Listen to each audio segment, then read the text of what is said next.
दोस्तों, कहानी की शुरुआत 12वीं शताब्दी से होती है, जब इंग्लैंड के एक नाइट को एक लाल मनी के साथ दफन कर दिया गया था।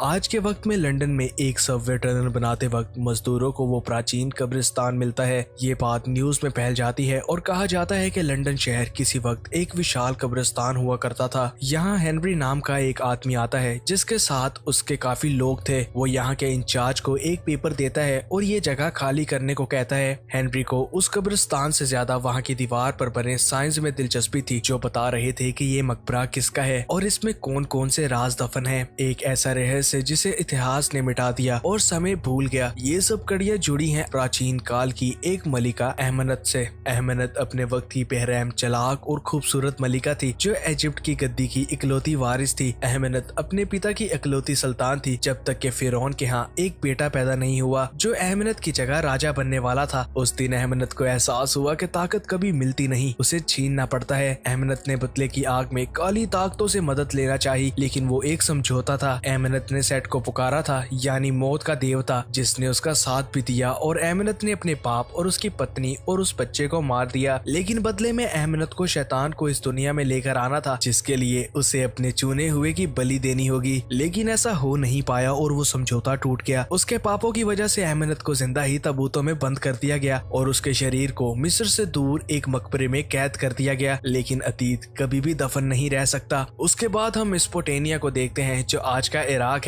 यहाँ पर हम निक और उसके साथी वेल को देखते हैं। निक यहाँ पर हैरम का खजाना ढूंढने आया था और उसके पास उसका नक्शा भी था, लेकिन जहाँ पर उन्हें जाना था वो एक शहर था जहाँ बागी रहते थे। वेल और निक यूएस आर्मी में काम करते थे, लेकिन निक ऐसी ही एंटीक चीजों को इराक से चुरा कर काले बाजार में बेचता है। वेल निक से वापस चलने को कहता है, लेकिन निक खजाने को लिए बिना यहाँ से नहीं जाने वाला था, इसलिए ये दोनों उस शहर में पहुंच जाते हैं। लेकिन इन पर बागी हमला कर देते हैं। ये लोग खुद को बचाने की कोशिश करते हैं, लेकिन ये दोनों उनकी फौज का मुकाबला नहीं कर पाते। निक बार बार सोचने की कोशिश कर रहा था, लेकिन उनको बचने का कोई रास्ता नहीं मिलता, इसलिए वेल उस जगह एयर स्ट्राइक की कॉल दे देता है। कुछ देर बाद अमेरिकन एयरक्राफ्ट वहां पर एयर स्ट्राइक कर देता है, जिस वजह से बागी वहां से भाग जाते हैं और तभी एयर स्ट्राइक वाली जगह धंसने लगती है। निक ने अहमनत की कब्र को ढूंढ लिया था, लेकिन वो इस बारे में नहीं जानता था। ये रहस्य इतिहास से मिटा दिया गया था। कुछ देर बाद वहां पर उनकी डेल्टा यूनिट भी आ जाती है। निक और वेल अपने सीरियन ग्रीनवे को एक छोटी ब्रीफिंग देते हैं, लेकिन ग्रीनवे निक की सारी हरकतें जानता था और वो उन दोनों पर काफी गुस्सा था। इनकी बातों में वहां पर जैनी भी आती है, जो आते ही निक को थप्पड़ मार देती है, क्योंकि निक ने उसके साथ प्यार का नाटक करके उसका वो मैप चुरा लिया था और जैनी को लगने लगा था कि निक उसके साथ सीरियस है। लेकिन निक के दिल में किसी के लिए कोई इमोशंस नहीं, वो तो बस अपने मतलब के लिए जैनी के साथ था। जैनी को देखते ही पता चल जाता है कि ये एक इजिप्शियन मकबरा है, इसलिए वो फौरन अंदर जाकर तहकीकात करना चाहती थी। ग्रीनवे उनको 2 घंटे का वक्त देता है और जैनी को अपने साथ निक और वेल को ले जाने को कहता है। नीचे उतरते ही ये लोग एक मकबरे के बाहरी चेंबर में पहुंच जाते हैं, जहां सिर्फ मूर्तियां थी। जैनी ये सब रिकॉर्ड करने लगती है, लेकिन निक और वेल को अपने मतलब की कोई चीज नहीं मिल रही थी, क्योंकि वो तो यहाँ खजाने की तलाश में आए थे। इनके ऊपर मरकरी गिरने लगता है, जो छत से टपक कर जमीन में मौजूद सुराखों की मदद से मकबरे के अंदर जा रहा था। जैनी बताती है कि प्राचीन मिस्र के लोगों का मानना था कि मरकरी से काली ताकतों को कमजोर किया जा सकता है। जैनी भी मरकरी का पीछा करते करते मकबरे के अंदर चले जाती है। निक और वेल को उनके मतलब की चीजें नजर आती हैं, लेकिन जैनी वहां के राजों से पर्दा उठाने की कोशिश कर रही थी। वो रिकॉर्डिंग में बताती है कि ये सारा पारा एक तालाब में जा रहा है और इस तालाब के बाहर 5 गार्ड्स हैं, लेकिन उन गार्ड का मुंह तालाब की तरफ है। इसका मतलब कि वो यहाँ मकबरे की हिफाजत के लिए नहीं, बल्कि इस तालाब की हिफाजत के लिए है। जैनी वहाँ की चेन्स को देखकर समझ जाती है कि ये कोई मकबरा नहीं बल्कि एक जेल है, जिसमें कोई बहुत ताकतवर चीज को कैद किया गया है। लेकिन निक उस रस्सी को गोली मार देता है, जिससे वो ताबूत बाहर आ जाता है जिसमें अहमनत बंद थी। वहाँ हर तरफ से मकड़ियां आने लगती हैं, जिनमें से एक वेल को काट भी लेती है। गुस्से में वेल गोलियां चलाने लगता है। निक उसे शांत करता है और बताता है कि ये सिर्फ जंगली मकड़ियां हैं और ये जहरीली भी नहीं है। जैनी ग्रीनवे को हेलीकॉप्टर का इंतजाम करने को कहती है, क्योंकि वो ये ताबूत बाहर निकालने वाली थी। निक को अहमद के ताबूत को देखकर हेलुसिनेशंस होने लगते हैं और वो खुद को रेगिस्तान के बीचों बीच पाता है। उसके बाद वो अहमद को देखता है जो उसके पास आती है और उसे उसके आजाद करने पर खुश थी। तभी जैनी निक को होश में लाती है और उसे बाहर निकलने को कहती है। अब आर्मी हेलीकॉप्टर्स उस ताबूत को बाहर निकालते हैं, लेकिन निक को आसपास कौवे नजर आते हैं और इनका इस तरह बैठकर ताबूत को देखना अजीब था। उसके बाद ये उस ताबूत को लेकर एयरफील्ड की तरफ जाने लगते हैं, लेकिन रास्ते में इनको पता चलता है कि एक बहुत बड़ा रेत का तूफान इनकी तरफ आ रहा है। ये लोग उस ताबूत को एक प्लेन में रखकर उस तूफान से निकल जाते हैं, लेकिन रास्ते में निक को फिर से हेलुसिनेशंस होने लगती हैं। तभी हम वेल को भी देखते हैं जिसकी तबीयत काफी खराब हो रही थी और वो मर जाता है, लेकिन कुछ देर बाद वो खड़ा होकर ताबूत की रस्सियां काटने लगता है। ग्रीनवे वेल को रोकता है, लेकिन वो उसे चाकू के वार से मार डालता है। वेल एक मम्मी बन चुका था जो किसी काली ताकतों के वश में था। वो जैनी, निक और बाकी लोगों की तरफ बढ़ रहा था। निक खुद को बचाने के लिए उसे 3 गोलियां मारकर मार डालता है, जिसके बाद उनके प्लेन का इंजन फेल हो जाता है। पायलट्स इमरजेंसी लैंडिंग के लिए लंदन की सरकार से परमिशन मांगते हैं, लेकिन उसी बीच उनकी तरफ आसमान में बहुत सारे पंछी एक झुंड बनाकर आ रहे थे, जिस वजह से उनका प्लेन टूट जाता है और वो लोग क्रैश होने वाले थे। वहाँ पर एक ही पैराशूट था जो निक जैनी को दे देता है, लेकिन खुद उस प्लेन के साथ क्रैश हो जाता है। उसके बाद हम जैनी को देखते हैं जहां लंदन पुलिस का एक ऑफिसर उसे डेड बॉडीज की पहचान करने को कहता है। उसी बीच हम मॉर्गेज रूम में निक को देखते हैं जो अभी जिंदा था। निक अपने पीछे फिर से वेल की आत्मा को देखता है। निक वेल से पूछता है कि ये सब क्या हो रहा है, जिस पर वेल कहता है कि तुम्हें सब पता है कि यहाँ पर क्या हो रहा है। निक उससे पूछता है कि क्या मैं मर चुका हूँ, लेकिन वेल उसे कहता है कि तुम मरे नहीं हो, लेकिन तुम ये जरूर चाहोगे कि काश ऐसा हो। तभी वहाँ पर जैनी और बाकी लोग आ जाते हैं और वेल गायब हो जाता है। दूसरी तरफ 2 पुलिस ऑफिसर्स प्लेन क्रैश की जगह पर छानबीन के लिए जाते हैं। यहाँ पर एक ऑफिसर को अपने पीछे किसी के होने का एहसास होता है, इसलिए वो पीछे चला जाता है। यहाँ पर हम देखते हैं कि अहमद अपने ताबूत में नहीं है और वहाँ से मरकरी भी गायब हो चुका है। तभी उस ऑफिसर को ताबूत के अंदरूनी हिस्से पर 2 कौवे नजर आते हैं और उसे उस ताबूत के नीचे अहमद की मम्मी नजर आती है। ऑफिसर अपने साथी को बुलाता है, लेकिन अहमद उस पर हमला कर देती है। दूसरा ऑफिसर अपने साथी को उठाता है, लेकिन उसकी लाश एक मम्मी बन चुकी थी। तभी अहमद उस पर भी हमला करके उसकी रूह पी लेती है, जिससे वो एक मम्मी बन जाता है। अब अहमद के शरीर में कुछ जान आने लगी थी और वो उन ऑफिसर्स को उठा लेती है जो अब उसके गुलाम बन चुके थे। यहाँ निक एक बार में जैनी के साथ बैठा था और जैनी उसे कहती है कि यहाँ जो कुछ भी हुआ है उसका कारण वो मम्मी है,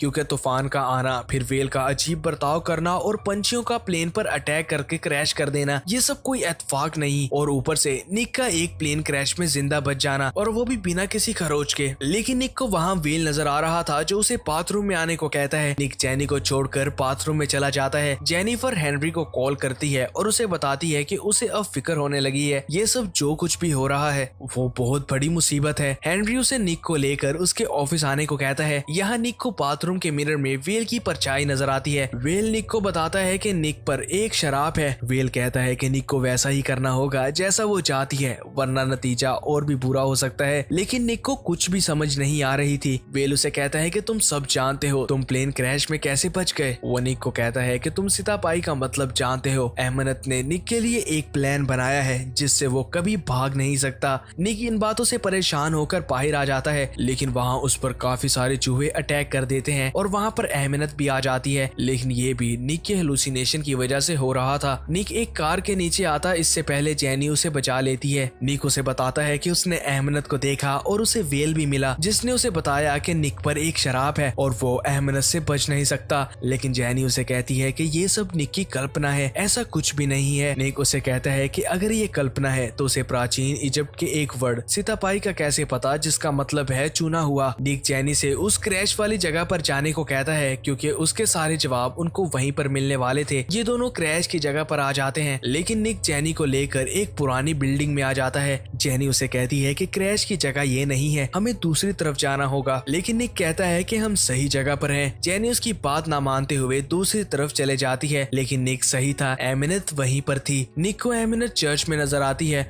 और अगले ही पल वो भी चर्च में पहुंच जाता है। निक को तो पता ही नहीं था कि वो यहाँ पर कैसे आया। तभी उसे अहमनत के गुलाम पकड़कर एक टेबल पर लिटा देते हैं और अहमनत भी निक के ऊपर आ जाती है। वो उसे सेड्यूस करते हुए कहती है कि तुम ही हो सितापाई और अब मैं तुम्हें आजाद कर दूंगी। वो एक मूर्ति के सर को तोड़कर वहाँ से एक कटाना निकालती है जो 5000 साल पहले उसे शैतान ने दी थी और वो निक के सीने पर वार करती है। लेकिन तभी चैनी आ जाती है। अहमनत चैनी पर अटैक कर देती है। निक भी उन मम्मीज को मारने लगता है और चैनी को बचाने की कोशिश करता है। अहमनत के चैनी को मारने से पहले निक उसी चाकू से उस पर वार कर देता है और वो दोनों उस चाकू को लेकर वहाँ से निकल जाते हैं। रास्ते में चैनी बताती है कि ये वही चाकू है जिससे अहमनत ने अपने बाप और उसकी फैमिली को मारा था, लेकिन इस पर से वो लाल मनी गायब है, इसलिए उसने निक को मारा नहीं। इन लोगों पर फिर से वो मम्मीज अटैक करने लगती हैं। तब चैनी निक को बताती है कि तुम सही थे, अहमनत तुम्हारे दिमाग में है, वो तुम्हें कंट्रोल कर रही है, उसी ने तुम्हें चुना है, तुमने उसे आजाद किया, फिर हम पर पंछियों ने हमला कर दिया जिस वजह से प्लेन यहाँ पर क्रैश हुआ जहाँ पर कटाना थी और उसी ने तुम्हें यहाँ पर बुलाया, ये सब उसका प्लान है। लेकिन तभी वो लोग वापस उस चर्च के पास आ जाते हैं जहाँ पर अहमनत थी, क्योंकि निक ना चाहते हुए भी उसकी तरफ जा रहा था। ये लोग फिर से जंगल में जाते हैं लेकिन उसकी गाड़ी उलट जाती है। अब की बार निक अहमनत का मुकाबला करने का फैसला करता है, लेकिन वो बहुत शक्तिशाली थी। वो एक ही वार में निक को दूर फेंक देती है। लेकिन तभी वहाँ पर कुछ लोग आ जाते हैं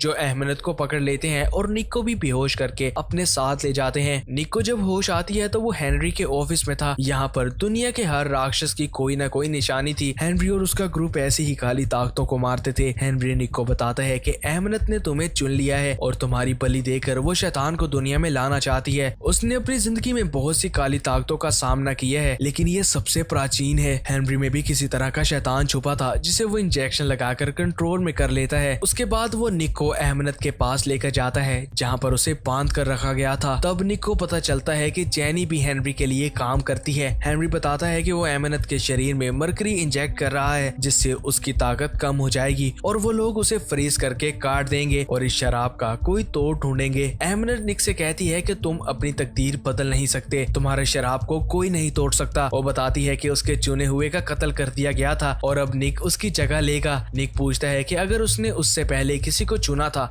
तो वो उसे मारना क्यों चाहती थी, जिस पर अहमनत कहती है कि वो उसे मार नहीं रही थी, वो तो उसे अमर कर रही थी, वो तो उसे मौत का देवता बनाना चाहती थी। वो फिर से निक को अपने माया जाल में फंसाने लगती है और उसे कहती है कि वो उसे भी अमर कर देगी और हमेशा उसकी रानी बनकर उसके साथ रहेगी। लेकिन तभी उसे मरकरी से दर्द होने लगता है। निक हेनरी से ये सब रोक देने को कहता है। उसके बाद निक और जेनिफर बातें करने लगते हैं जहाँ जेनी निक से कहती है कि मैं जानती हूँ कि तुम एक अच्छे इंसान हो, तुमने मुझे प्लेन क्रैश में बचाया, तुम चाहते तो मुझे मरने के लिए भी छोड़ सकते थे। उसी बीच वहाँ पर हेनरी आता है और इनको अपने ऑफिस ले जाता है। यहाँ हेनरी के लोगों को लाल मनी मिल जाती है जो उस नाइट की कब्र में थी। ये सब अहमनत भी देख पा रही थी। जेनी अहमनत से बातें करने लगती है क्योंकि ये उसके लिए एक बहुत बड़ी खोज थी। वो जानना चाहती थी कि अहमनत मरने के बाद किस दौर से गुजरी, लेकिन अहमनत उसे कहती है कि तुम जल्दी ये सब जान जाओगी जब मैं तुम्हें मार डालूंगी। वो जेनी को बताती है कि लाल मनी मिल चुकी है, अब अहमनत को कोई भी नहीं रोक सकता। वो एक मकड़ी की मदद से खुद को आजाद करने वाली थी। वहाँ दूसरी तरफ निक को पता चल जाता है कि हेनरी उसे उस कटाना की मदद से मार देगा क्योंकि अब उनको लाल मनी मिल चुकी है। हेनरी बताता है कि इस शराब का और कोई तोड़ नहीं है, निक के मरे बिना ये टूट नहीं सकता। वो निक से इस भले काम के लिए अपनी कुर्बानी देने को कहता है। अहमनत की मकड़ी एक आदमी के कान में चले जाती है। हेनरी भी फिर से बेकाबू हो रहा था, लेकिन निक उसे वो इंजेक्शन नहीं लगाने देता,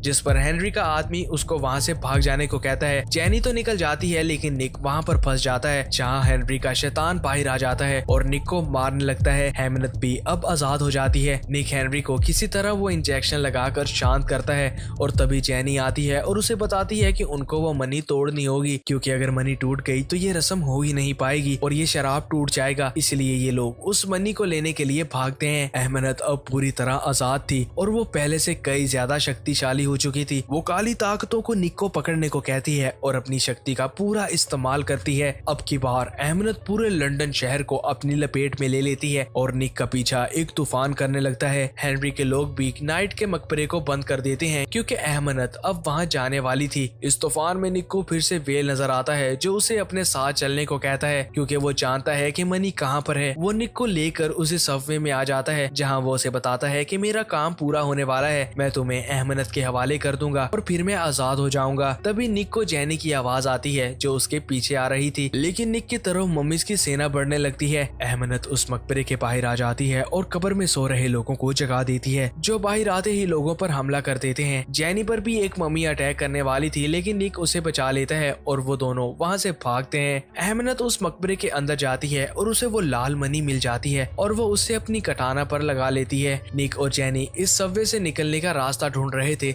लेकिन उन पर एक मम्मी अटैक करती है और वो दोनों पानी में गिर जाते हैं। निक उस मम्मी को मारकर जैनी को बचा लेता है, लेकिन वहाँ पर जैनी के पीछे अहमनत आ जाती है, जो जैनी को पानी के अंदर ले जाती है। निक भी उसे बचाने के लिए नीचे जाता है, लेकिन वो लंदन रिवर के नीचे एक कब्रिस्तान में पहुंच जाते हैं। उसे जैनी तो नजर आती है, लेकिन उसके पीछे मम्मीज लग जाती हैं। वो उनसे बचता हुआ जैनी को लेकर पानी से बाहर आता है, लेकिन बाहर भी मम्मीज थी जो निक को पकड़ लेती हैं। अब निक के सामने जैनी की लाश थी जो पानी में डूबकर मर गई थी। तभी वहाँ पर अहमनत आती है, जो निक को फिर से अपनी बातों में फंसाने लगती है, लेकिन निक उससे लड़ने जाता है। अहमनत निक को बहुत बुरी तरह मारती है, लेकिन निक हार नहीं मानता। वो अहमनत से वो कटाना लेना चाहता था। वो फिर से हमला करता है, लेकिन इस बार अहमनत उसे पकड़ लेती है। वो उसे कहती है कि तुम मौत के देवता बन जाओगे, जिससे तुम मौत पर काबू पालोगे। लेकिन निक को तो बस अहमनत को खत्म करना था। वो उसे कहता है कि हम दोनों कभी एक नहीं हो सकते, जिस पर अहमनत उसे उठाकर पटक देती है। लेकिन इस बार निक वो कटाना ले लेता है और वो उसे जमीन पर मारता है, जिससे उस मनी में दरार आ जाती है। निक फिर से ऐसा कर पाता उससे पहले अहमनत उसे रोकती है और उसे काली शक्तियों का फायदा बताने लगती है। अब की बार निक उसे तोड़ता नहीं, बल्कि खुद अपने सीने में वो चाकू मार लेता है, जो देखकर अहमनत भी डर जाती है। उसके बाद निक एक शैतान बन जाता है जो अहमनत पर हमला करता है। निक बहुत ताकतवर था, इसलिए वो अहमनत की सारी शक्ति चूस लेता है और उसे फिर से एक मम्मी में बदल देता है। ये सब निक ने जैनी को जगाने के लिए किया था। वो जैनी को उठाने की कोशिश कर रहा था, क्योंकि उसके अंदर का शैतान उस पर हावी होने लगा था, इसलिए वो चाहता था कि जैनी होश में आ जाए। लेकिन निक का शैतान बाहर आ जाता है। तभी जैनी भी उठ जाती है और अपने सामने अहमनत की मम्मी को देखती है। वो निक के पास जाती है, लेकिन निक उसे अपने पास नहीं आने देता और उसे अलविदा कह देता है। तभी हेनरी और उसके लोग वहाँ पर आते हैं, लेकिन निक वहाँ से चला जाता है। हेनरी अहमनत के ताबूत में फिर से मरकरी डाल देता है और उसे जमीन की गहराइयों में दफन कर देता है। वो जैनी से कहता है कि निक को एक नई ताकत मिली है और वो नहीं जानता कि निक कहाँ पर है, लेकिन एक दिन वो उसका इलाज ढूंढ लेगा। वहीं पर हम निक को देखते हैं, जिसने व्हील को भी ठीक कर दिया था, और ये दोनों फिर से एक नए सफर पर निकल जाते हैं और उसी के साथ ये मूवी खत्म हो जाती है।